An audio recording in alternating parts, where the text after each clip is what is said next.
नमस्कार, बहुत स्वागत है आपका छत्तीसगढ़ राउंड अप में। मैं हूं आपके साथ ऋतु ज्ञानवानी। यूपी में चुनाव प्रचार से लौटने के बाद सीएम भूपेश बघेल ने बीजेपी पर जमकर निशाना साधा। सीएम का कहना था कि पांचों राज्यों के चुनाव में बीजेपी को हार मिलेगी। तो वहीं दिल्ली में हुई बैठक पर भूपेश बघेल ने कहा कि चुनाव को लेकर आगे की रणनीति बनी है। ये पूछे जाने पर क्या विधायकों को सुरक्षित रखने पर मंथन हुआ है, सीएम ने कहा कि सतर्कता तो जरूरी है। सीएम ने चरणदास महंत के राज्यसभा उम्मीदवारी पर भी कहा कि यह फैसला आलाकमान का है। और वहीं यूक्रेन में फंसे भारतीयों को लेकर उनका कहना था कि फ्लाइट की संख्या बढ़ानी चाहिए। उधर चरणदास महंत ने भी सीएम के बयान का समर्थन किया है।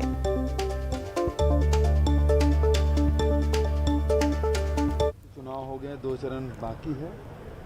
जैसे मैं पहले भी कहता था, भारतीय जनता पार्टी जा रही है। अब स्पष्ट हो गया है कि भारतीय जनता पार्टी सरकार उत्तर प्रदेश में नहीं बन रही है।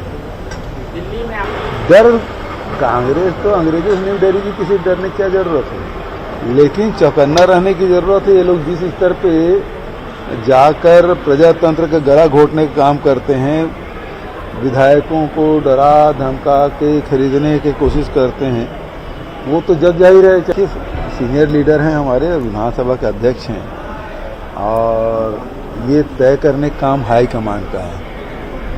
कोई कौन राज्यसभा जाएगा, कौन प्रदेश में रहेगा, कौन लोकसभा लड़ेगा, कौन विधानसभा लड़ेगा, नहीं लड़ेगा, वो सारे चीज़ का फैसला, सारी बातों का फैसला हाईकमान का। जहाँ तक राज्यसभा का संबंध है, ये माननीय मुख्यमंत्री जी और हमारे हाईकमान के ऊपर निर्धारित है, और वो जो चाहेंगे, जो उनका निर्देश होगा, उनका राज्यसभा में चयन होगा। मैंने कहा था और कह रहा हूँ कि मैं विधानसभा जा चुका हूँ, लोकसभा जा चुका हूँ, 11 बार चुनाव लड़ लिया हूँ। मैं राज्यसभा में सेवा करना चाहता हूँ एक बार। वो जरूरी नहीं कि मैं अभी करूँ, कि 5 साल बाद करूँ, कि 10 साल बाद करूँ। सीएम भूपेश बघेल ने यूपी में कई सभाओं को संबोधित किया। सीएम ने चौरी चौरा, मधुबन के अलावा मऊ के हल्दरपुर में जनसभा को संबोधित किया। सरदार वल्लभ भाई पटेल स्कूल के ग्राउंड में बड़ी संख्या में सीएम को सुनने लोग आए थे। सीएम ने जनसभा को संबोधित करते हुए बीजेपी पर जमकर प्रहार किए। भूपेश बघेल का कहना था कि 5 राज्यों में चुनाव हो रहे हैं, लेकिन बीजेपी अपनी हार को देखकर डर गई है। उन्होंने कहा कि अगर महंगाई और बेरोजगारी को हटाना है तो बीजेपी को हटाना होगा। सीएम भूपेश बघेल ने कांग्रेस के पक्ष में लोगों से मतदान करने की अपील की।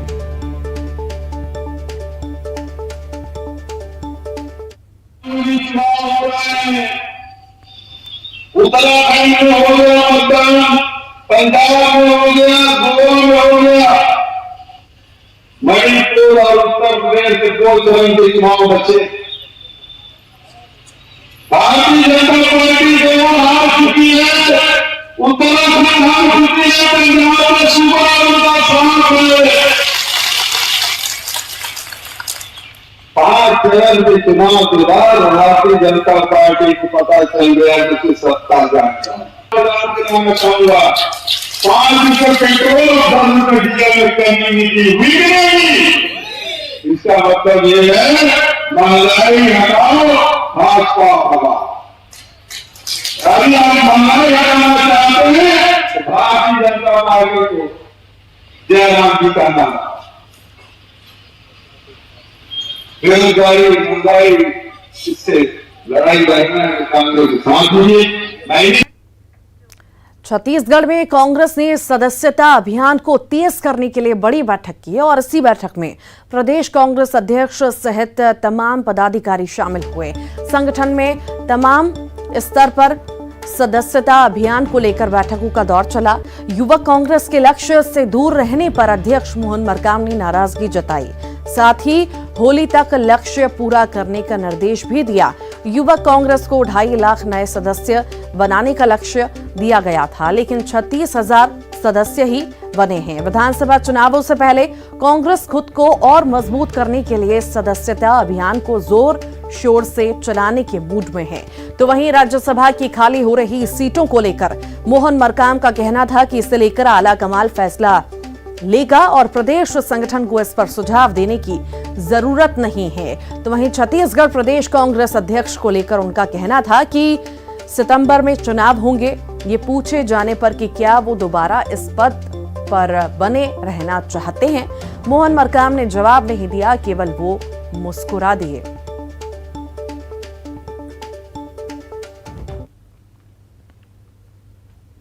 यूथ कांग्रेस की प्रदेश कार्यकारिणी की महत्वपूर्ण बैठक आयोजित की थी, जिसमें डिजिटल सदस्यता अभियान को लेकर चर्चा हुई, जिसमें यूथ कांग्रेस ने पहले से कह दिया है कि 2.5 लाख हम डिजिटल सदस्य बनाएंगे। उसके साथ साथ रायपुर नगर निगम के हमारे पार्षदों, छाया पार्षदों की बैठक हुई है। देखिए, राज्यसभा के जो टिकट होते हैं फाइनल करने का अधिकार हाईकमान को होता है और हाईकमान जो भी निर्णय लेगा हमें मान्य है। चुनाव प्रक्रिया है, चुनाव प्रक्रिया से जो भी बनेगा चुनाव प्रक्रिया से होके ही गुजरेगा। देखिए, दावेदारी क्या भाई, दावेदारी कौन होता है, तो हम तो हाईकमान जो बोलता है। छत्तीसगढ़ कांग्रेस में जारी सदस्यता अभियान को लेकर नेता प्रतिपक्ष ने निशाना साधा। धर्मलाल कौशिक का कहना है कि कांग्रेस की सदस्यता कोई नहीं लेना चाहता। तंज कसते हुए धर्मलाल कौशिक ने कहा कि अभियान में आला नेता लगे हैं, बावजूद इसके लोग भरोसा नहीं जता रहे। कांग्रेस के सदस्यता के प्रति लोगों में निराशा है। लोग बनना नहीं चाहते हैं, कांग्रेस के सदस्यता लेने नहीं चाहते। मुख्यमंत्री से लेकर के इनके राष्ट्रीय नेता से लेकर के केवल एक अभियान में लगे हुए हैं कि हम कैसे सदस्य बनाएं, लेकिन उसके बाद भी इनको सफलता नहीं मिल रही है और उसके कारण कांग्रेस परेशान है। छत्तीसगढ़ के 4 जिलों रायपुर, जांजगीर चांपा, बलौदाबाजार और बालोद जिले में पिछले 24 घंटे में चाकूबाजी की घटना सामने आई है। रायपुर में एक शख्स पर बदमाशों ने चाकू से हमला किया। बोरिया कला में हुई इस चाकूबाजी के बाद युवक फरार हो गया था। टिकरापारा पुलिस ने आरोपी को आज गिरफ्तार कर लिया है। दूसरा मामला जांजगीर चांपा का है, जहां मेला ग्राउंड स्थित माघी मेले में अज्ञात युवक ने एक शख्स को चाकू मार दिया, जिसके बाद गंभीर रूप से घायल युवक को इलाज के लिए बिलासपुर सिम्स रेफर किया गया। वहां आरोपी मौके से फरार हो गया। शिवरी नारायण पुलिस इसकी तलाश में जुटी है। तीसरा मामला बलौदाबाजार के भटगांव थाना क्षेत्र का है, जहां चोरेला गांव के पास 4 बदमाशों ने 2 बाइक सवार युवकों को चाकू से वार कर घायल किया। पुलिस ने इस मामले में एक आरोपी को गिरफ्तार कर लिया है। उसके पास से चाकू और दूसरे हथियार बरामद किए गए हैं। चौथा मामला बालोद जिले के गुंडरदेही थाना क्षेत्र का है, जहां रंग कठेरा रेत खदान में जांच करने पहुंचे पुलिस आरक्षक पर 4 बदमाशों ने चाकू से हमला किया। घायल आरक्षक को अस्पताल में भर्ती कराया गया। पुलिस ने इसी मामले में 2 आरोपियों को गिरफ्तार किया भी है, जबकि 2 आरोपी फरार हैं।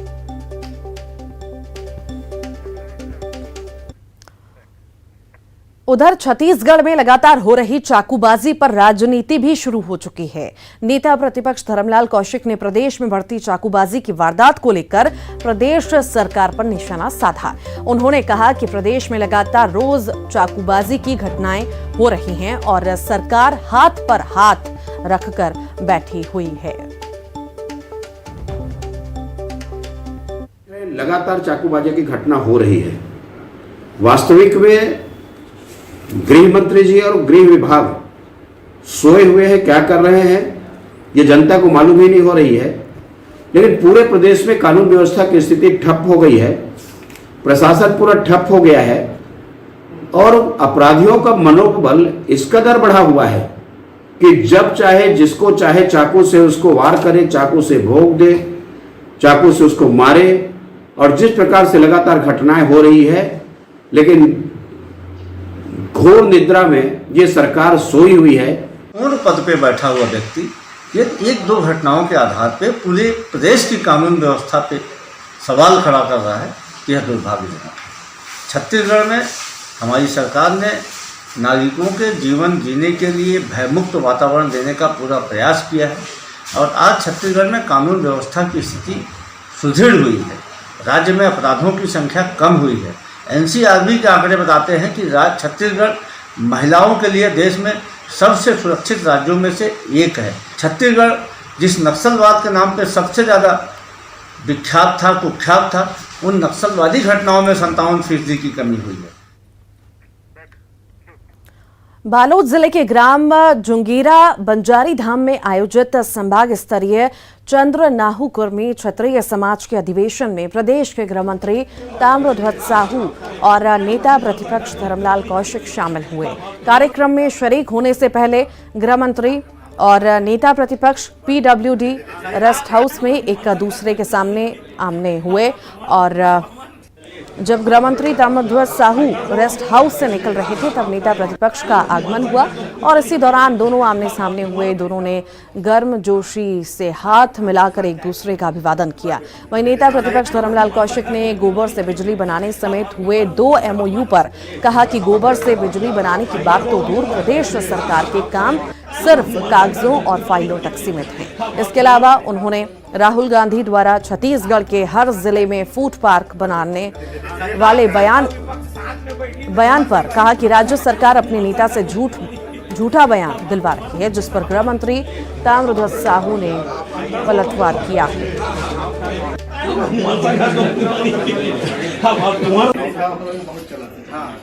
मैं अब यहाँ अधिकारी होंगे तो पूछ लेता कि इस क्षेत्र में टोटल कितने जगह गोबर की खरीदी हो रही है। ये गोबर की बिजली बनाने की बात तो दूर है, इनका जो कार्य है वो होल्डिंग में है, कागजों पर है, फाइल पर है। धरातल में जब जाएंगे तो आप थोड़ा सा, आप तो प्रेस वाले हैं, आप कम से कम में 10-20 गांव जाके दौरा करेंगे तो आपको पता लग जाएगा कि जमीनी हकीकत क्या है। और उसके बाद भी इनको संकोच नहीं है। ये रमन सिंह जी 15 साल झूठ बोल बोल के राज कर लिए थे और उनको लगता है हर चीज़ झूठ। फूड पार्क की जब बात हम लोगों ने कही, उसका काम हम लोगों ने शुरू किया। कोई भी चीज़ होता है तो पहले बजट होता है, फिर फाइलों में आती है, फिर जगह चयन होता है, कि प्रक्रियाधीन जो चीज़ रहती है उसको बस्तर में जाके देखें, वो लोग देखना है तो वो धान का बोनस देंगे बोले थे, आज तक दे के दिए हैं तो वो बता दें, उतना ही बता दें वो। और हम लोगों ने जो कहा है उसको तो तत्काल कर दिया था। और इसी बीच बड़ी खबर रायपुर से आपको बताएं, कोयले के आवंटन को लेकर कोल इंडिया को पत्र लिखा गया है। राज्य सरकार के वाणिज्य एवं उद्योग विभाग ने यह पत्र लिखा है। MCL की जगह SCCL से कोयले के आवंटन की मांग की गई है। सुविधा, परिवहन लागत कम होने का हवाला दिया गया है। 1 लाख मीट्रिक टन कोयला आवंटन की मांग की गई है।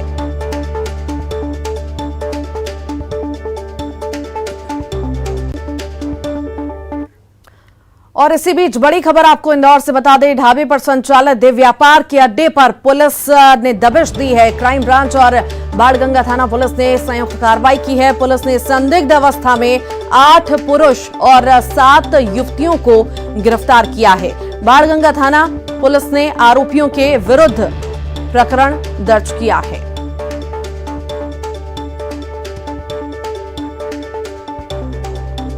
इंदौर से इस वक्त की बड़ी खबर आपको बता रहे हैं, जहां पर बाणगंगा थाना का ये पूरा मामला है, जहां पर सेक्स रैकेट पकड़ाया है। कई सारे युवक युवतियां पकड़ाए गए हैं। फिलहाल पुलिस ने मामला दर्ज कर लिया है, जांच जारी है।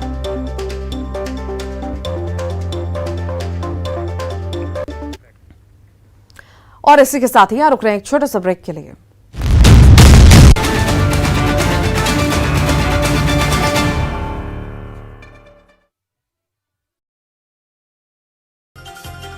यूपी के चुनावी रण में सीएम शिवराज ने अखिलेश यादव पर साधा निशाना। सीएम ने अखिलेश को बताया दंगेश। यूपी में बीजेपी की सरकार बनने का दावा। दमोह में बोरवेल में गिरे 2 वर्षीय मासूम प्रियांश की नहीं बचाई जा सकी जान। बीएमओ डॉक्टर ने प्रियांश को किया मृत घोषित।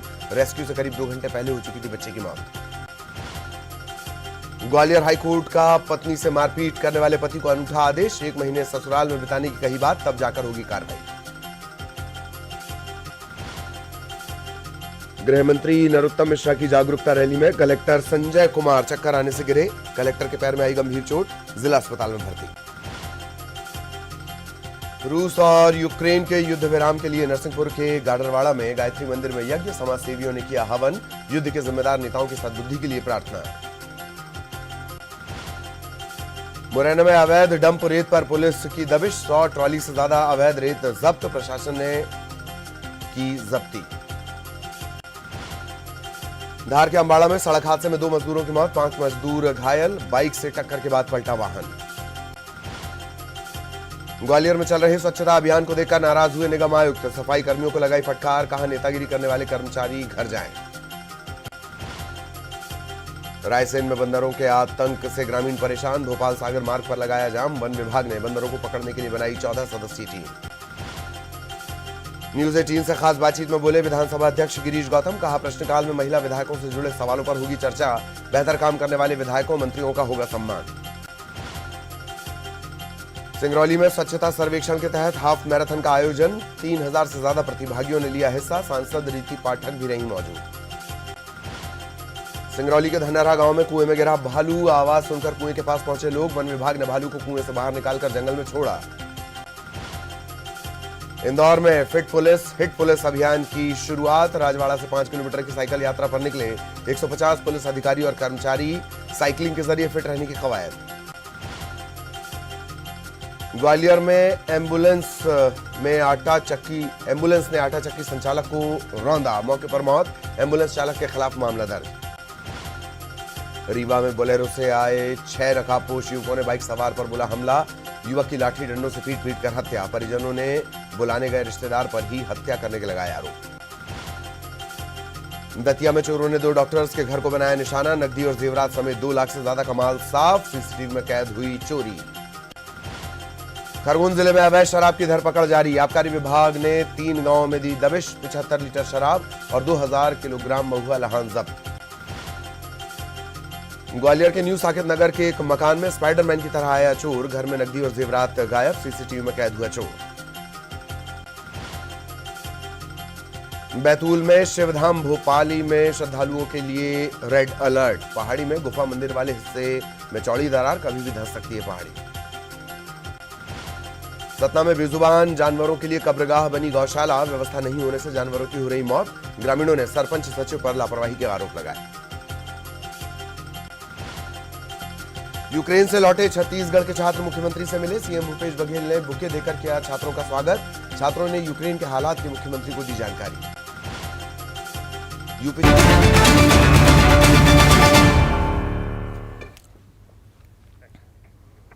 एक बार फिर स्वागत है ब्रेक के बाद। यूक्रेन और रूस के बीच जारी जंग के दरमियान महासमुंद के 3 छात्र अपने अपने घर सही सलामत लौट आए हैं।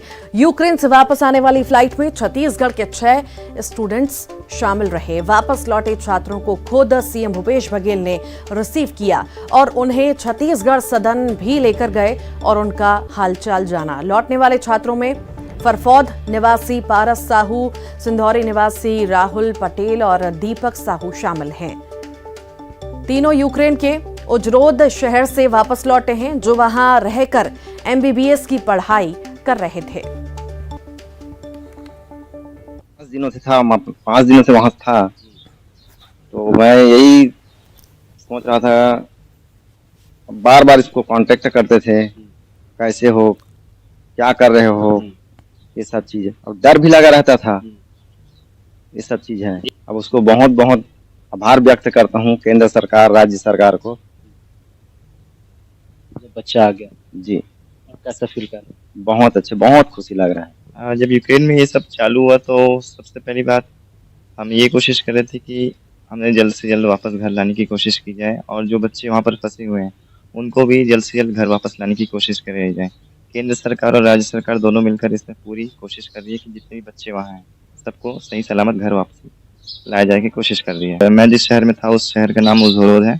वहाँ की यूनिवर्सिटी ने हमारे लिए बस मुहैया कराई ताकि हम बॉर्डर क्रॉस कर सकें, और इंडियन गवर्नमेंट ने हमारे लिए चार्टर्ड फ्लाइट बुक की थी जो कि बुदापेस्ट से दिल्ली के लिए थी।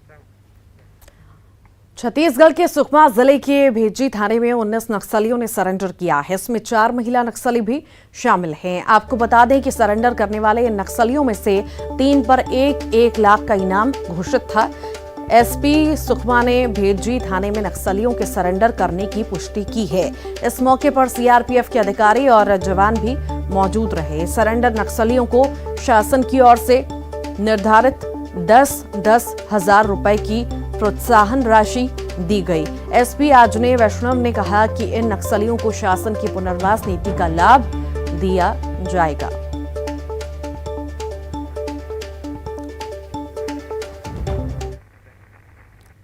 कोरबा के बांगो थाना इलाके में गोंडवाना गणतंत्र पार्टी के कार्यकर्ताओं ने उग्र प्रदर्शन किया। गुरसिया बाजार चौक पर स्वर्गीय हीरा सिंह मरकाम की मूर्ति को खंडित करने के विरोध में प्रदर्शन किया गया। प्रदर्शनकारियों ने दोषियों की गिरफ्तारी की मांग की, साथ ही पुलिस पर मुख्य आरोपी को बचाने के भी आरोप लगाए।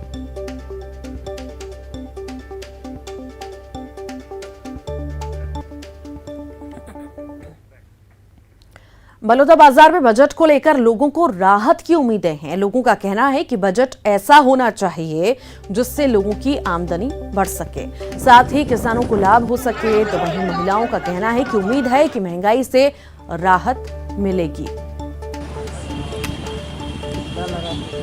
हर चीज महंगी हो चुकी, आज यूरिया का भी रेट डबल हो चुका है। तो मैं ये डिमांड करता हूं अपने सरकार से कि हमारी सरकार बजट में प्रावधान करे कि हमको सब्सिडी ज़्यादा मिले। अगर इन पर सब्सिडी मिले तो ये हमारे जो गांव के छोटे छोटे किसान हैं ये भी सामान को खरीद पाएंगे, कृषि उपकरण खरीद पाएंगे और खेती उन्नत होगी। सिलेंडर इतना महंगा हो गया, दाल, नमक, चावल, तेल, इस महंगाई के कारण बजट में महिलाएं गृहिणी को गड़बड़ा रहा है बजट आज का। इसलिए हम निवेदन करते हैं कि इस बजट में कम से कम 20% कम करे सरकार रसोई से सामग्री में और गैस सिलेंडर। सूरजपुर जिले के एकलव्य विद्यालय में पढ़ने वाले छात्रों ने एनएच पर आधे घंटे जाम लगाया। सड़क पर बैठे छात्रों ने मांगों को पूरा करने के लिए जमकर नारेबाजी की। छात्रों के प्रदर्शन की वजह से सड़क पर आवाजाही काफी देर तक बाधित रही। बाद में कलेक्टर ने छात्रों को दफ्तर बुलाया और 2 घंटे तक उनकी समस्या सुनी। छात्रों ने प्रिंसिपल पर समस्याओं के समाधान न करने के आरोप लगाए। उनका कहना था कि स्कूल में अनुभवी शिक्षकों की कमी है, इससे छात्रों को दिक्कतों का सामना करना पड़ रहा है। कलेक्टर ने छात्रों की समस्या का समाधान का भरोसा दिया, साथ ही बस की व्यवस्था पर छात्रों को स्कूल भेजा। हमारे यहाँ प्रमुख मांगे पढ़ाई से रिलेटेड है। हमारे स्कूल जब पहले CGBSE हुआ करता था, तो जब हमारा CGBSE से CBSE स्कूल में जब कन्वर्ट हुआ तो उस टाइम में हमारे जो टीचर थे उनका कोई ना तो प्रशिक्षण दिया गया, ना ही CBSE टीचर वहाँ लाए गए। तो हमारी प्रमुख मांगे हैं कि हमें CBSE टीचर ला कर दिया जाए जो हमें बेहतर तरीके से पढ़ा सकें। बच्चों की जो समस्याएं थी वो सामान्यतया जब आप रेजिडेंशियल परिसर में रहते हैं वैसी ही समस्याएं थी। जो भी उनकी समस्याएं थी वो सुन ली गई हैं। कुछ पानी की बात बता रहे थे, कुछ खाने की व्यवस्था को लेकर जो भी बातें बताई हैं उनके लिए मैंने एससी ट्राइबल को अभी निर्देशित किया है कि वो शाम तक जाएंगे, ग्राउंड पे देखेंगे क्या समस्या है। कोरबा की सृष्टि को आखिरकार सबसे महंगा 16 करोड़ का इंजेक्शन लगा ही दिया गया। दिल्ली एम्स में सृष्टि को इंजेक्शन लगाया गया।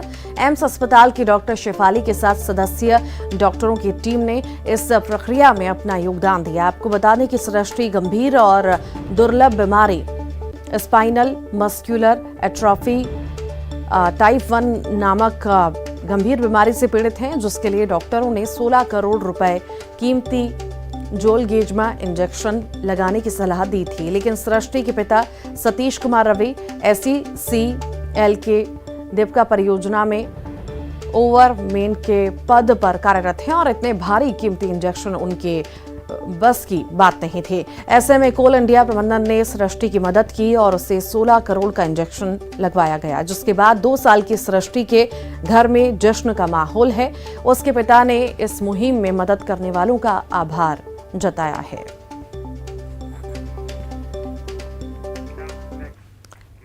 राजनांदगांव में बाबा महाकाल की भव्य शोभा यात्रा निकाली गई। गुरु नानक चौक से निकली शोभा यात्रा में जबलपुर, हरियाणा और दूसरे प्रदेश से आए कलाकारों ने हिस्सा लिया। आकर्षक झांकी के साथ बाबा महाकाल के दिव्य अभिषेक को दर्शाया गया। शोभा यात्रा में भूत प्रेत के वेशभूषा में चल रहे कलाकारों ने आकर्षक नृत्य की प्रस्तुति दी। शहर के अलग अलग हिस्सों से गुजरी इस झांकी को देखने के लिए बड़ी संख्या में लोग पहुंचे।